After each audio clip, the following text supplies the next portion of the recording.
It's the day after Christmas. I'm in northern Michigan, and I'm recording from my mother-in-law's garage.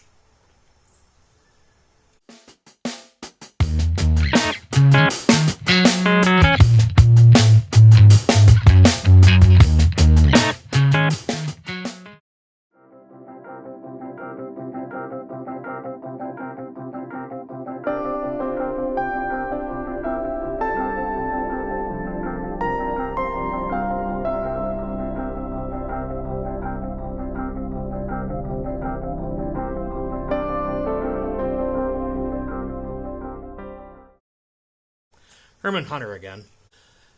Now that it's the Christmas holiday, I've taken a bit of a break from writing. I've taken some time off of work. I used up all of that wondrous vacation time I had banked up.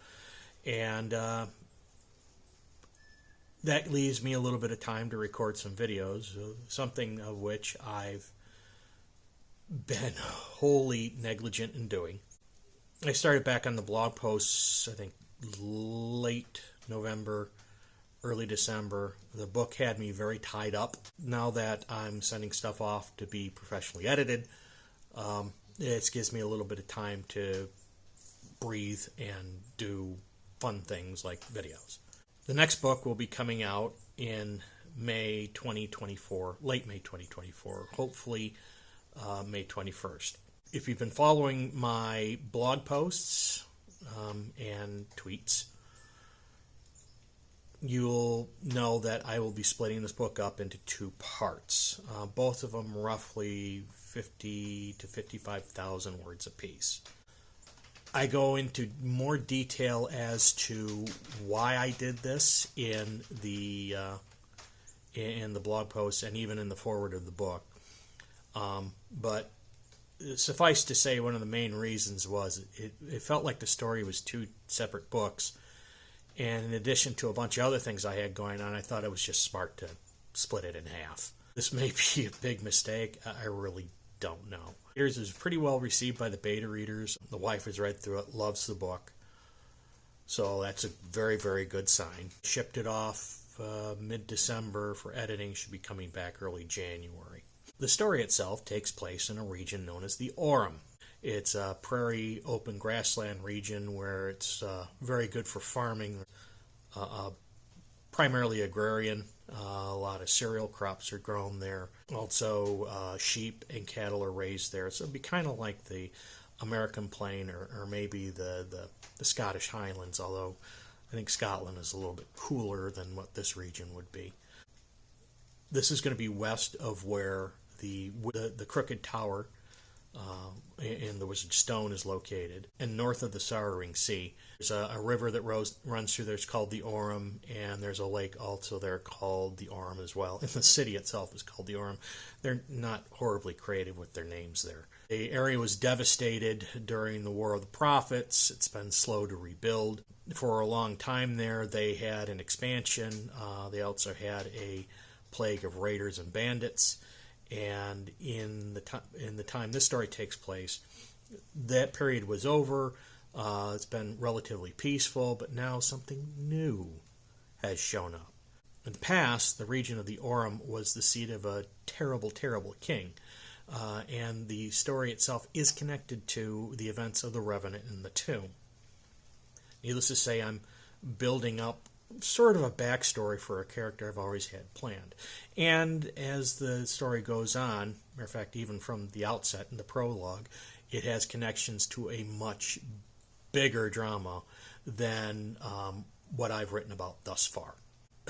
This has been a problem child book for me. I've had to restart the story like 2 or 3 times. And then, as I wrote, it just kept growing and growing and growing, kind of out of control. I didn't plan for it to get as big as it did. It's about 110,000 words, maybe a little bit larger. All in all, I think the stories themselves are pretty good. There's lots of action. There's lots of backstory, tension galore. But by and large, I'm pretty happy with it. It will have Herodine and Helcedric. It explores a little bit more of the relationship between Herodine and Helcedric. There's also a new person in there called Ro, who he's kind of like the Drom, the variation of Drom in The Revenant and the Tomb. Not quite as salty. It's funny because whenever you write these books, you always have stuff imagined in your head about how it's going to all turn out, and it never really turns out exactly like you imagined. And everybody tells you that it's a great book, but you really don't know until it hits the bookshelves. I'm hoping that it's good. I'm hoping that it's entertaining. The book itself is actually spawned by numerous requests after the release of The Revenant and the Tomb of people wanting more, so I gave them more. It was a frustrating book in that I had to... I originally started out with wanting to delve further into the more intricacies of Hel Cedric and Herodine and their relationship and the lands of the Alani. And what I got was 5 chapters of fluff. And that I was looking at that going, this isn't going to fly. I went back to the drawing board on that. I went back to the drawing board with Ro a couple of times because he didn't have enough presence, I thought, and enough importance to the story. Anyways, that's about it for now. I'll leave it at that. I might talk more about the region and the story itself at a later time. I'm not sure. Stay tuned for more info. I am working on the trailer now. And I'll tell you something right now. When I started putting some of the elements together for the trailer, I kind of got goosebumps. I'll be honest with you, I got goosebumps. So hopefully this will come together and really sort of whet your appetite for this little 2-book series that I've written. Until then, I'll see you later. Definitely not in my mother-in-law's garage.